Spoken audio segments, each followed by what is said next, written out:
Today's guest loves to travel and live life to its fullest, which isn't always easy while juggling a demanding career and family life.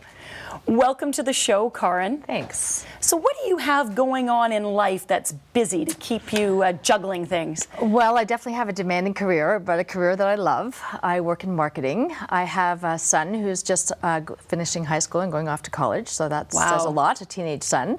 And we have basically very busy lives socially and sport-wise and everything. Are you getting nervous about the empty nest syndrome when your son moves away? Right now, no, not at all. No, you'll have time to yourself again. We'll have time to ourselves again, but I also think that he's going to be around for the next couple of years, so it's nothing that's going to be imminent. Now, is your husband working as well? My husband retired actually about 4 or 5 years ago. Actually, longer than that, it's about 7 years ago. And I was actually going to retire at the time as well. I retired for about 3 months and got that far and realized retirement wasn't quite yet for me. You just like to keep busy. Absolutely. Well, they say that depression is quite high in retirement for a lot of people if they don't have something else to do. I think we all need purpose. Yeah, absolutely, I think that's true. For me, I have a lot of things that I love to do. I love to travel, I love design, I'm sort of a real estate junkie, but at the same time, I'm not one of those people who sits around and knits and macrames and has all these do-it-yourself projects, so I was really at a loss after about 3 months. Finished renovating a house, literally looked around and the house looked perfect, and I thought, what now? Right. Tell me a little bit about your real estate junkie. So we have bought and sold about 24 houses since we've been married. Wow. That's a lot. And I have generally acted as the general contractor, so off the side of my desk because I was always working during this time. So I had sort of the electrician, the plumber and everything reporting directly to me, and sort of bought and renovated and sold a lot of the time while always living in the house. So it wasn't that we did it sort of, you know, we had 4 or 5 rental properties as well, but we mainly lived in the homes that we were renovating. So you weren't afraid to roll up your sleeves and put the work in and take the risk on. Take the risk. Did it work out well for you? Luckily it did. I think we really watched the real estate market closely, so luckily it did. So far so good, if nothing else. We had one place that didn't work out, but out of 24 that's a pretty good streak. So you obviously like to be busy. Absolutely. What does retirement look like for you then? A little bit scary, to be honest with you, but I think that the main thing for us is we want to travel as much as possible. We currently have a house in California in Palm Desert that we really like to go to and don't use enough right now, so we want to be there for a lot of winters. And then ideally we'd love to buy perhaps a place in France. Wow, so you'd like to live in 3 different countries throughout retirement? If possible. Wouldn't it be nice to have it all, if possible? It would be great. Are there other places around the world you want to see? Well, traveling involves everything. So I'm definitely a Europe person, so I'd love to see as much of Europe as I can. I'd like to see more of North America. I love to go to places like Singapore and Thailand and Vietnam, places like that I haven't been yet. So I figure that there's, you know, life is short. You can turn on a dime and you better enjoy every day. Now, when it comes to hobbies, you and your husband, do you love to do everything together? No. That's healthy. You need to have some things you like together and other things stay apart. Absolutely. So we have a mutual love of travel, which is really good because you can actually not travel well together, which is a bit of a problem. But we have a mutual love of travel. We love the same things when we travel, so that's great. I'm a tennis player. Yes. He's an avid cyclist. We do those things separately, and he cycles a lot. So it gives me time to pursue the things that I love, but at the same time we sort of come together again on the real estate part, and I'm sort of the design part. And do you not like cycling? I used to love cycling until I actually had a really bad accident and fell over the handlebars and landed on my head and was unconscious on a road for about 10 minutes. So okay, so that was the end of your cycling adventures. That would be, you know what, I couldn't get on a bike for the longest time. And then I tried, but I was just too nervous, so it didn't make sense for me. Happy to pick up the tennis racket instead. Much safer. Much safer. What's your big question for me today? My big question would be, we'd like to live in 3 places, like I said. We have 2 houses right now, or 2 homes. Should we buy a 3rd home, or should we rent? Well, that's a great question for an exciting retirement, and I'm going to answer it in just a minute.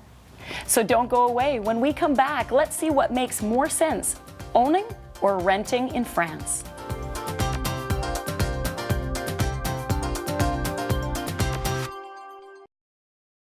The Wealthy Life is brought to you by investment dealer Raymond James. Life well planned. See what a Raymond James advisor can do for you.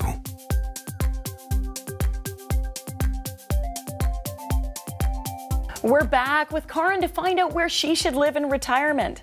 Karin, you really do seem to live life to its fullest. You've got a home in Canada, one in Palm Desert, and now you're looking at one in France. It sounds pretty romantic and it sounds pretty extravagant, but the truth is these are not huge homes. These are modest or small homes just in areas that we feel we want to spend time in. Good, because it would get very expensive otherwise. So when you say small home, is it more like a condo or is it a house, townhouse? Here we would be living, we've just moving from a home into a condo, a fairly large-sized condo, so it's still comfortable. And in Palm Desert, it's a very small, it's like a townhome condo. And then in France, it would be a small cottage. Okay. In an ideal world. Well, and that's great. The nice thing about being in a townhouse or a condo type complex is you've got strata fees or homeowner association dues is what they call them in the U.S. Right. to cover all the maintenance. So that's one less thing to worry about. Absolutely. How do you feel about owning 3 homes? Are you up for the challenge of the work associated with 3? I think so. I mean, we've owned 2 homes in the past, not just this time around, but a couple of other times. So we feel comfortable with that. You know, the only thing is the distance. It's quite a distance between here and there. So I'd have to actually rent out our place over there on a regular basis through a property management company. Yes, which would be great because you want someone to keep an eye on it. You can't just run over there and quickly fix things. Exactly. As much as it'd be nice to just hop on a plane and go to France. That's right. And have some wine. Yes, that's right. You know, one of the big things that people need to consider when deciding where to live is the cost of living. Every country has a different standard. And there was a recent study that showed the most expensive place to live was Bermuda. The least from a cost of living perspective was India. France, out of 121 countries that were surveyed, France was ranked 19th. One being most expensive, so it was up there. Versus Canada was 30th, and Mexico was 102. Right. Is Mexico an option for you? Not for me. No, it doesn't suit me. Because that leads me to my second point, which is lifestyle. You want, wherever you decide to live in retirement, it should be something that you feel good. It needs to feel like a home away from home. That's right. The climate is important, the activities, what are you going to do there? And you're a busy person, so you've got a lot of things that you're going to need to get involved in to make sure that you don't get bored. That's right. Or maybe you'll go back to work again. Well, I would hope not, but you never know. Because we're moving you never forward. know. Now, another big issue when deciding that gets overlooked is medical insurance. What happens to you? What's the medical system like in all of these different places, and what's it going to cost you? Right. You have to be very careful about that. You really have to know when it's time to come back to the country. You have to absolutely investigate that before you go. You don't just jump. So do you have medical insurance right now for out of country? I have medical insurance right now through my work. Yes, I'm very lucky, and we have a good medical plan. That's going to change, and I have to sort of factor that in to finances. And while you're still young, I would recommend you look into some of the longer-term medical plans that will cover you for years in advance. That's right. Because otherwise it gets very costly. And that's going to affect your finances. Absolutely. Finances is another point we have to consider. Can you afford it? What's it look like? A place in France, what's it going to cost you to buy?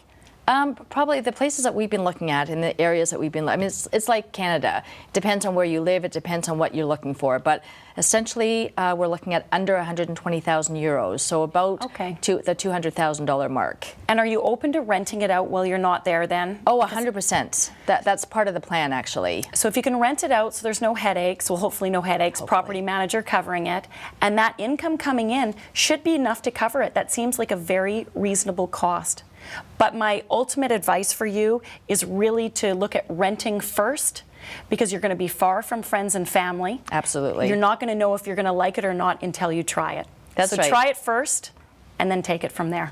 Great. Yeah, good advice. Karin, thank you so much for being on the show today. It's been great having you. You're very welcome. Thank you so much. And stay tuned. Up next, learn how you can create your own pension plan.